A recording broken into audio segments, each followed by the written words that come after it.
I have recruited my wife because my testimonial would not be the same if she wasn't here, because she also was part of the journey.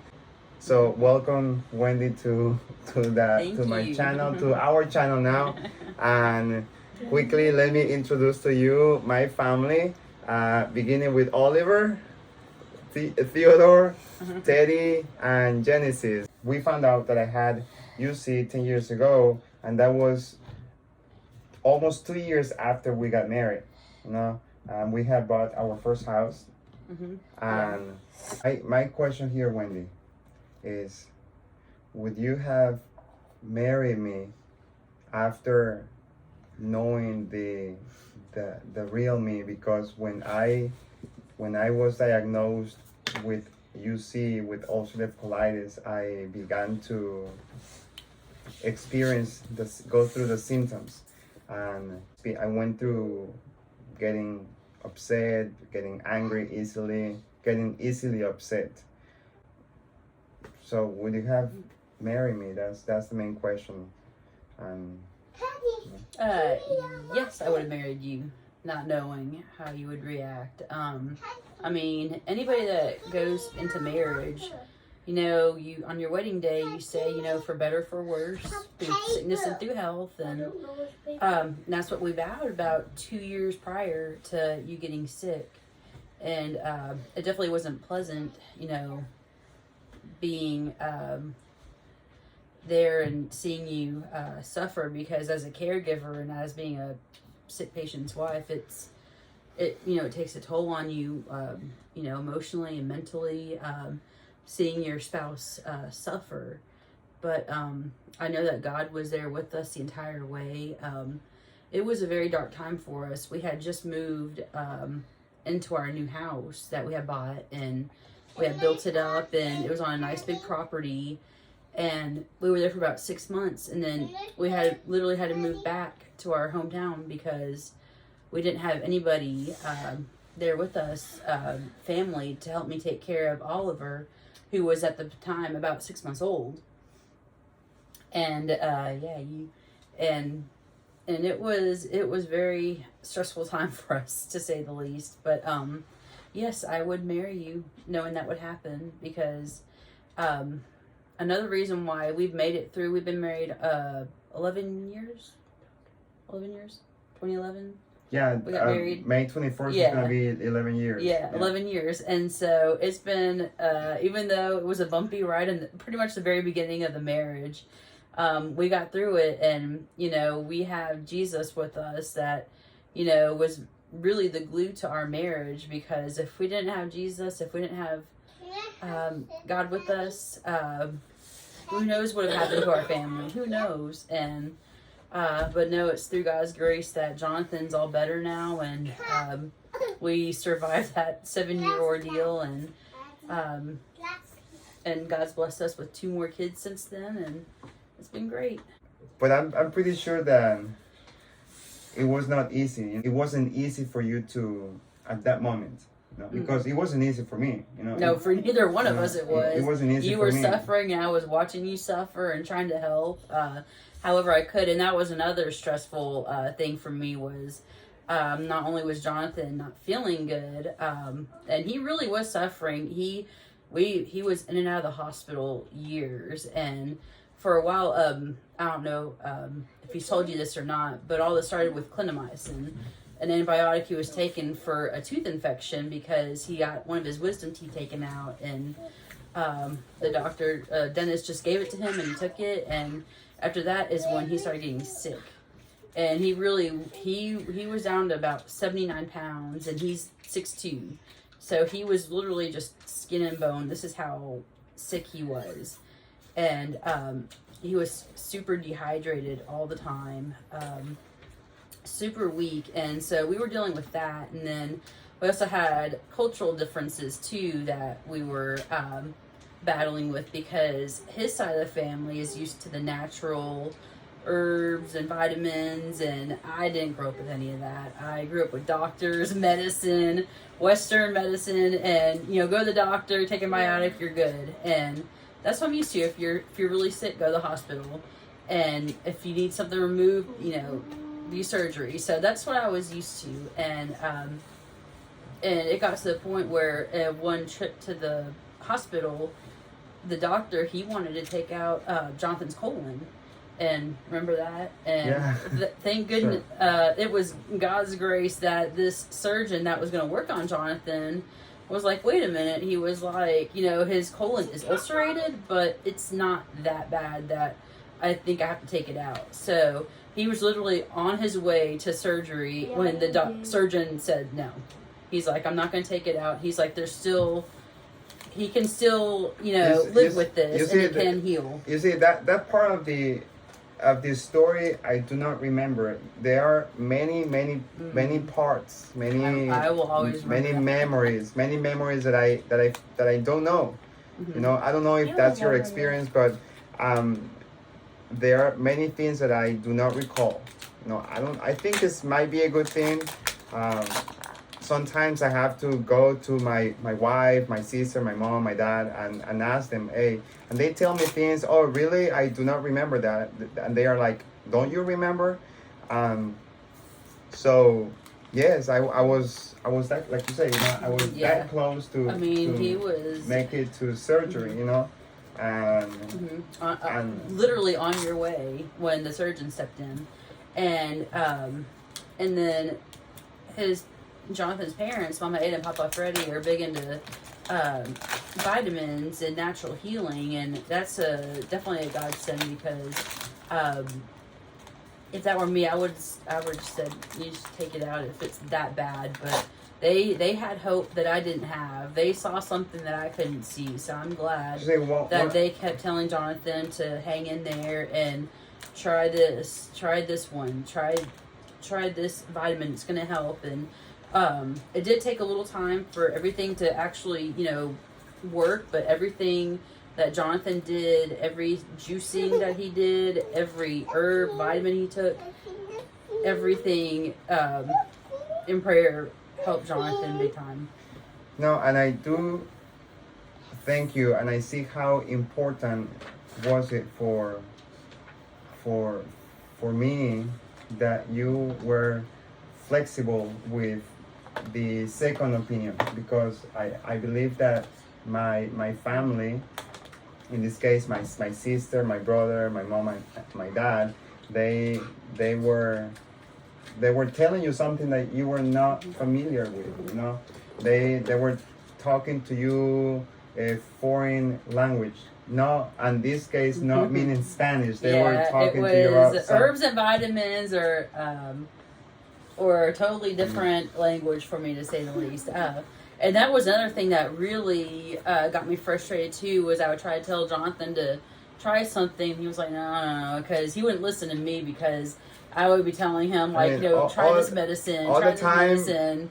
He's like, no, I don't want to do medicine, no. And his parents are telling him, try this vitamin, try this herb, and he was all for it. And then it's like, it got to a point where I was like, okay, I'm just going to stop, suggesting stuff, because he's not going to take my opinion, but he's going to listen to his parents. And I'm like, let me just back off. And it's not that I didn't want to listen to Wendy at that point.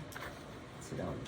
It's that I knew what I wanted, and I knew what could heal me, and I knew that I had a better chance to survive.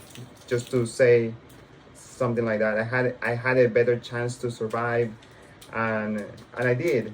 So, and we were, and all of that was a big influence for Wendy. So Wendy had to learn a lot of things about the natural path, the option that very few people actually attempt. And it's not just the vitamins and the herbs. It's like your dad would put mud on your stomach. And clay, healing clay. And I was like, what is, I'm like, it's just dirt. I'm like, that's not going to do anything. And he would put it on, leave it on there for a while, like 15 minutes, I think it was, I don't remember. and then he would take it off and then reapply it, like back and forth. And I didn't do any of that because I was like, I'm not familiar with that. I don't think that's even gonna work because I've never heard of clay or mud being put on somebody and it, fixing anything. And so that's why I wasn't willing to do it at the time. But looking back now, I'm like, I wish I had known about all this stuff because I think I would have been more willing to be a better, caregiver to Jonathan and, help him out more with the natural healing process. And also let's also not forget to mention that in addition to the mud and the vitamins and supplements, I my parents and you, they came home and we prayed. Mm-hmm. Just prayer sessions that they would pray over me and just putting the entire situation in God's hands, What would you tell someone who is in this position right now of taking care of someone who has ulcerative colitis that you wish you had known back then? So what would you tell someone? I would tell somebody in the situation that I was in to be patient because it does get better. It seems like it's dark and it's going to be never ending, but it will get to a point where your spouse or your loved one, whoever it is that you're taking care of, they're going to get better. Since we did the natural way, it was a little bit longer for Jonathan to heal, but I'm super glad we did it because he's, he didn't do any surgery. He's not on any medicine. He doesn't have to be anymore. He hasn't been on medicine for years now, and it felt like it was never going to get to that point. It felt like, oh, this is going to be the rest of our life, just being miserable all the time, being sick all the time, being overwhelmed and exhausted all the time. Hospital in and out. I was like, is this ever going to end? But be patient. And when, like Jonathan, he was cranky when he was not feeling good, to say the least. And yeah. So anything that your sick one, if they're, giving it to you hard, don't take it personal. I was taking it personal at the time. I thought anything he said to me was, an attack against me and me not being good enough caregiver for him, not being a good enough wife for him. But it's really just the sickness talking. It's not the person. They're just in a lot of pain, and that's how they're taking out their anger and their frustration, and you just happen to be in the line of fire. Just don't take it personal. Don't get mad at them. Be there with them. Give them extra love. I wish I had done that. If you're the caregiver, I would encourage you to, yes, do provide that extra love, because don't let the mood of the person, don't let their anger, their bad ways to talk to you, let that define the moment. Because what that person that you see ulcerative colitis person is going through a time, that the most that he or she wants is a touch, a kiss in the face, a head rub, a back rub, a leg rub, because also the medication, and for me that was very important as a UC patient, that the medication that I was taking was causing me a lot of physical symptoms my neck will hurt, my shoulders, my back, my lower back will hurt, my legs, my feet. So it was everything, and I had an entire army of people coming home almost every day, if not every day, coming and give me that physical need that I had, in addition to the emotional need. So so keep that in mind. So it's more than herbal products and supplements. It's more than the emotional part. It's also the spiritual part, the connection that you have with God, the belief that you're going to get to the point that you will heal. For me, at that point, it didn't seem like I was going to heal. it did not seem, I thought that would, even though I knew I was going to heal, but it was just that battle in my head that would tell me, no, no, no, it's not possible.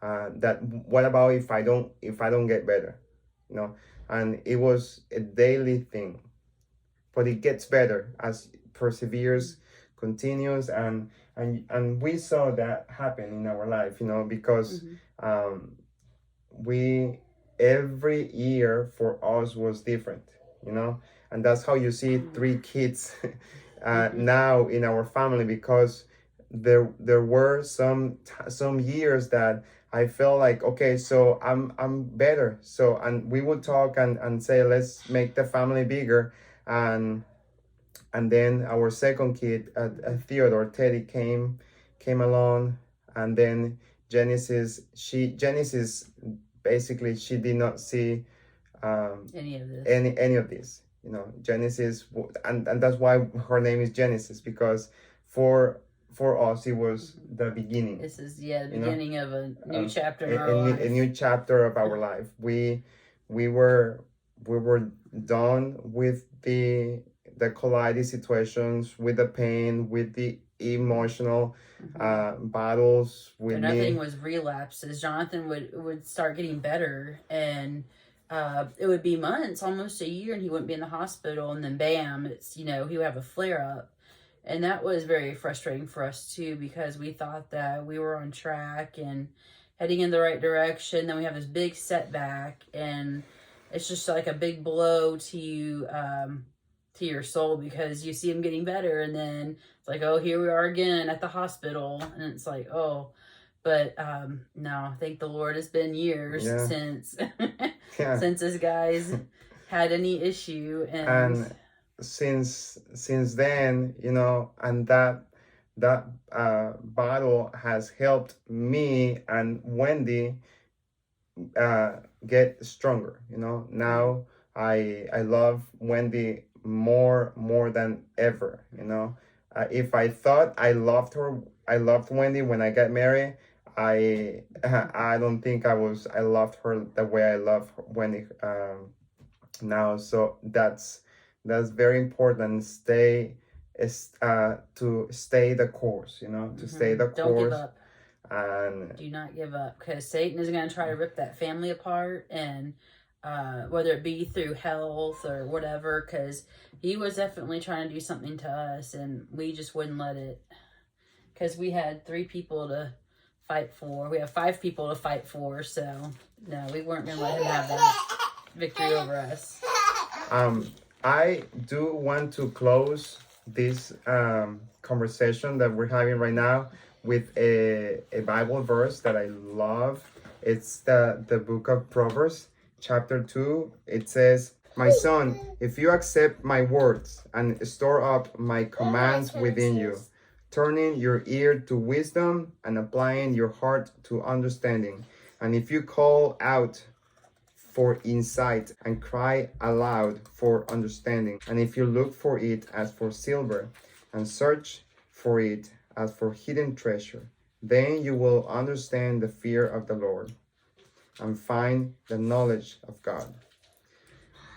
For God gives wisdom, and from his mouth comes knowledge and understanding." So if I am who I am, is because of practicing perseverance. It wasn't easy. It will never be easy. But hopefully what we have shared with you tonight, it's helpful for you, it's hopeful. You will find a way out of this. Okay, so I only had my parents at that time, and my wife, and my brother and sister that told me that I was going to get better. Okay, but now I want to be added to that number of people who tell you that you will get better. Okay, so well, thank you for staying for this video. Remember that we sell and buy houses So if you know someone who is looking to sell or buy a house, let us know. There is a link in the description below. So go to my Facebook page and send me a message if you have questions about selling or buying a house. And also subscribe, give us likes, big Big likes. thumbs up. Okay, and I will see you next time. Okay, bye-bye. Bye. Bye-bye. Bye-bye, Teddy. Okay, take care. Bye-bye.